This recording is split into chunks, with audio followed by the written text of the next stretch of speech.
One family, 3 centuries, 4 popes, 2 queens of France, the wealthiest banking empire Europe had ever seen.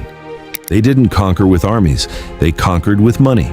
They funded the artists who changed how humans see the world. They bankrolled the popes who ran it, and they invented the financial tools your bank still uses today. This is the story of the Medici, the bankers who built the Renaissance. The Medici didn't start powerful. They started in Mugello, farmland north of Florence, as peasants and small traders. Around 1200, the family relocated to Florence to work as merchants. By the 1280s, Ardingo de' Medici had risen to become the head of the Florentine Merchant Guild, the Signoria, a governing body that would later become the family's personal stage for power. But the real turning point came in 1397.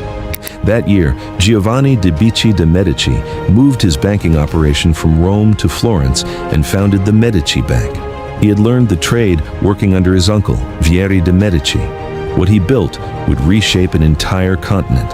Within decades, the Medici Bank grew from a modest local operation into the most powerful financial institution in 15th century Europe, with branches in Geneva, Bruges, London, Avignon, Milan, Lyon, and Barcelona.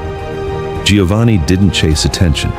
He operated quietly, made reliable partnerships, and built a reputation Europe's merchants and clergy trusted with their fortunes. The Medici Bank wasn't just big. It was innovative in ways the world had never seen. Innovation 1, double-entry bookkeeping.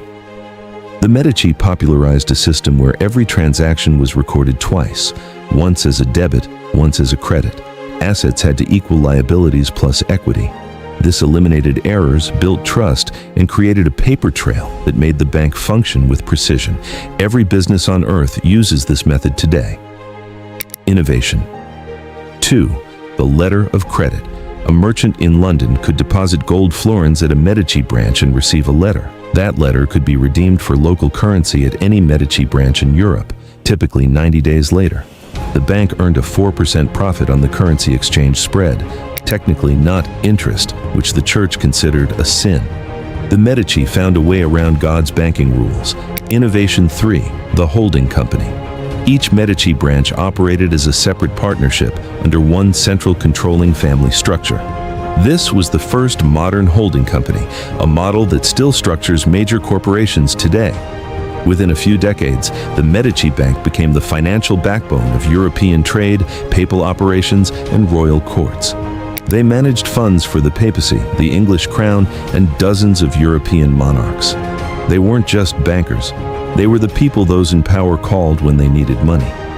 Giovanni's son, Cosimo de' Medici, inherited the bank and turned wealth into political control.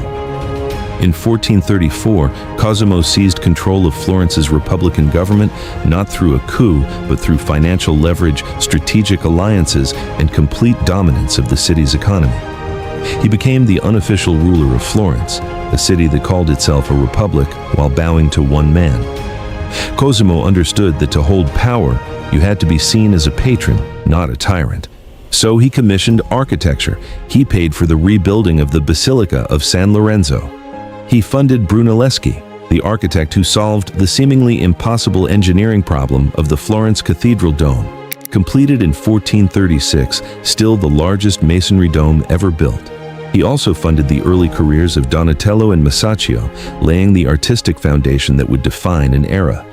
Cosimo held power for 30 years and died in 1464. Florence gave him a title that no Medici had officially held, Pater Patriae, Father of the Fatherland. Lorenzo de' Medici ruled Florence from 1469 to 1492. History calls him Lorenzo the Magnificent, and for good reason. He was a diplomat, a scholar, and a poet. Under his rule, Florence became the cultural capital of the Western world. Lorenzo commissioned work from Botticelli, Leonardo da Vinci, and Michelangelo, a generation of genius that redefined painting, sculpture, and architecture. He invited artists into the Medici household. A teenage Michelangelo lived and ate at the Medici Palace, trained under Lorenzo's direct patronage. He controlled Florence's trade monopoly, from wool and silk to spices and luxury goods.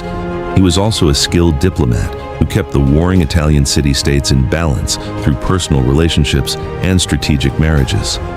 But in 1478, rival bankers, the Pazzi family, backed secretly by Pope Sixtus IV, attempted to assassinate Lorenzo and his brother Giuliano during Sunday Mass inside Florence Cathedral. Giuliano was stabbed 19 times and died.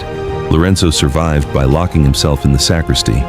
He emerged, and within hours the conspirators were hunted, hanged from the windows of the Palazzo della Signoria, and the Pazzi family was destroyed. Lorenzo's brilliance, however, had a blind spot. He was a poor banker. Under his rule, the Medici Bank began to decline.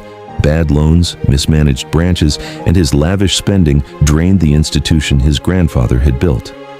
Lorenzo died in 1492 at age 43. The same year, Columbus reached the Americas.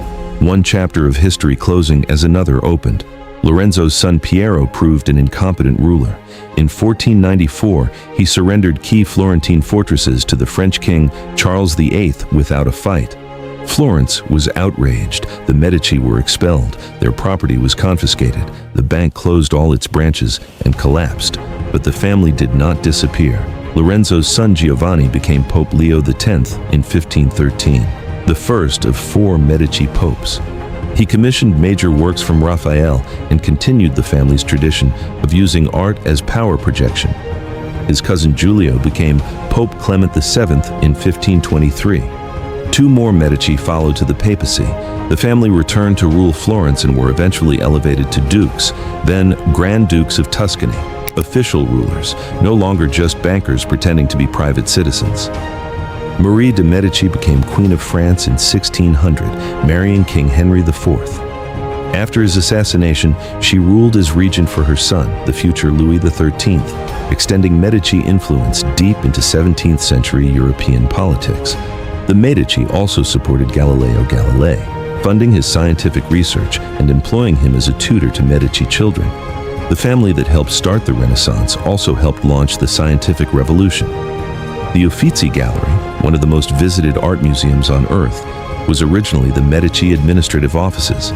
The banking systems they pioneered, double-entry bookkeeping, letters of credit, the holding company structure, international branch networks, these are not historical curiosities. They are the foundation of global finance.